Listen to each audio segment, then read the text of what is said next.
Agora vamos falar um pouco sobre matriz, essa estrutura de armazenamento que se assemelha bastante à estrutura de armazenamento anterior que nós vimos, que eram os vetores, né? Então, uma grande diferença entre uma matriz e um vetor vai ser a questão de que no vetor a gente tinha apenas uma linha e várias colunas, né? Então, como se fosse um segmento desse daqui. Na matriz a gente vai ter, além de linhas, várias colunas, fazendo uma estrutura semelhante a isso daqui. Tá certo? Então você pode ter quantas linhas você quiser, quantas colunas você quiser. Teve mais de uma linha, já não é mais uma estrutura vetor, tá certo? Que vetor nada mais é do que uma matriz de uma linha, tá? E passa a se chamar matriz aqui. Então, o grande segredo de se trabalhar com matriz também vai ser a questão da gente trabalhar as linhas e as colunas, né? Trabalhar os índices de linhas e colunas. E as operações são as mesmas que a gente pode estar fazendo com qualquer variável, né? Então, o que é complicado é a gente estar controlando as linhas e as colunas. Então, a gente define a matriz, tá certo? Como sendo um elemento do tipo vetor, tá? Na variável, então eu vou chamar aqui de mat, esse elemento, então mat vai ser um vetor, certo? E aqui que está a diferença, ó. Então eu vou criar um vetor com 5 linhas aqui, se a gente deixar só assim, né, é um vetor normal com 5 colunas. Mas aí a gente coloca a vírgula e vai estabelecer um novo limite, como por exemplo, uma matriz aqui de 5 por 4 elementos. Então essa matriz terá 5 linhas e 4 colunas. Então sempre a primeira representação é de linha, a segunda de coluna. Então vamos trabalhar com essa matriz de inteiro.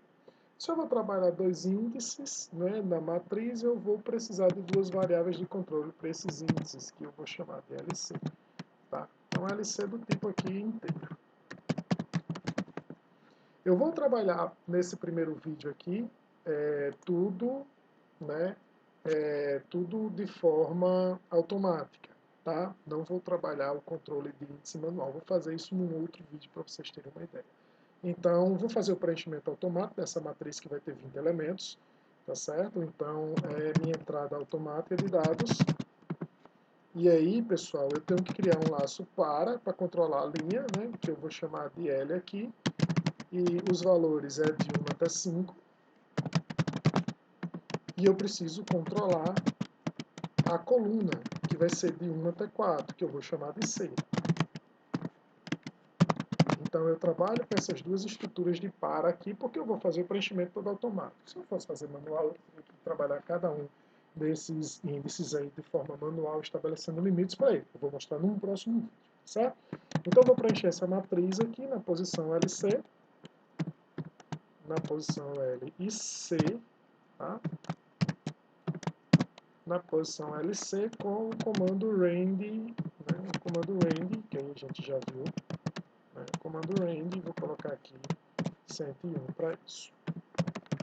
Fim para. E dois para, né? Um segundo fim para. Essa estrutura para preenchimento automático vai ser sempre assim, né? Então vai ser um para dentro de um para. Se eu executar aqui, certo? Eu não pedi para mostrar nada, mas vocês podem perceber aqui que ele preencheu com os números aqui todo o meu elemento. Para mostrar, pessoal, também semelhante, né? Então uma saída de dados para a gente mostrar essa matriz aqui, a gente vai usar a mesma estrutura, tá certo? Vou copiar e colar aqui para a gente adiantar o conteúdo do vídeo. Tá? Então, para a matriz LC, eu vou colocar aqui um escreva a matriz LC. Agora um detalhe, né? Aquele nosso velho detalhe. Se eu fizer isso aqui e mostrar para vocês, ó, ele vai escrever todos os elementos da matriz aqui, os 20 elementos, um do lado do outro. Não vai parecer com o elemento da matriz. Então, o segredo para que eu mostre ele como se fosse uma estrutura de matriz é a cada elemento, então isso daqui, pessoal, é importantíssimo, certo? A cada todos os elementos de C que você imprimir, eu salte uma linha. Então eu preciso colocar um escreva aqui, tá? Dessa forma, olha só o que é que eu vou ter. Eu vou ter a matrizinha toda colocada aqui, tá certo? Com todos os elementos aqui dela, tá certo? Então essa é a operação de escrita, de forma a mostrar ela como se fosse uma matriz. O controle é saltar uma linha, porque o escreva vai imprimir tudo um do lado do outro, saltar uma linha assim que eu terminar de imprimir toda a coluna. Essa lógica, que você vai sempre controlar por linha, por coluna, ela é válida para qualquer operação com matrizes. Por exemplo, se eu quiser calcular aqui, um somatório, certo? Eu vou calcular o somatório de cada linha, a soma dos elementos de cada linha. Eu vou criar uma variável para cá, eu vou chamar essa variávelzinha aqui de soma, tá certo? Eu vou adicionar essa variável soma. Vou criar uma variável soma aqui para isso daqui. Vou repetir a mesma estrutura de controle, já que eu vou fazer isso de forma automática, tá? Olha só. Peguei aqui, vou ter que percorrer, certo? Só que a minha operação vai ser de soma, né? Então eu vou somar, vou criar essa soma como um acumulador, né? 2 pontos igual, vou somar ela com o elemento da matriz. Dessa forma aqui, eu vou percorrer, né, todos os elementos de cada coluna, somando todos os elementos.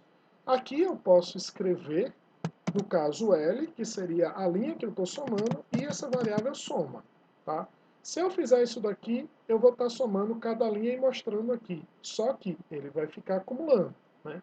Ele vai acumular todos os elementos. E no final, ele vai mostrar, olha só, a sequência da primeira linha 147, da segunda 320, da terceira 468, da quarta 601, da quinta 845. Na quinta linha, ele somou todos os elementos, tá certo? Ele acumulou, né, a soma de cada elemento de cada linha aqui. Para mim mostrar só a soma dessa linha aqui, da linha 1 é isso daqui, da linha 2 não será esse valor, é esse valor menos esse valor aqui. Da linha 3 seria esse valor, né, que daqui menos o primeiro, menos o segundo. Então, eu poderia usar uma estratégia de zerar a soma, tá certo? Eu vou zerar a soma aqui. Se eu zero a soma aqui, eu vou mostrar somente os elementos da soma de cada linha dessa nossa matriz. Então, a primeira linha tem 194 elementos, na segunda linha 261, na terceira 223, na quarta 306, na quinta 117. Se eu quisesse fazer uma soma total, que eu posso chamar isso de soma T, tá certo? Uma soma total, eu poderia simplesmente criar uma outra soma T, aqui ó, vou somar todos os elementos da matriz igual a soma T, mais o elemento da matriz aqui, mat LC. E aí eu vou criar essa variável soma T aqui também, que é uma soma total. Eu vou estar somando, além dos elementos de cada linha, eu vou estar somando o total de todos os elementos aqui, tá certo? Da coluna. E aí, como os elementos de toda a coluna eu vou geral, eu vou pedir para ele escrever aqui no final aqui a soma de todos os elementos ao final de toda a operação. Tá certo? Essa variável que ela vai ficar armazenando aqui, então eu não estou zerando somente a variável soma, que é para mostrar o valor de cada linha. Então, olha só, 205, 16137, 206, total final 892 de elementos. Bom, pessoal, para calcular maior e menor, para saber somatório também por coluna, é o mesmo processo, mudando apenas um pouco aqui a lógica, tá certo? Então, vocês podem, todas as operações que nós fizemos com o vetor no vídeo passado, vocês podem fazer aqui também com matrizes também, além da gente estar fazendo esses outros elementos aqui. No próximo vídeo eu vou mostrar um exemplo de cálculo, tá?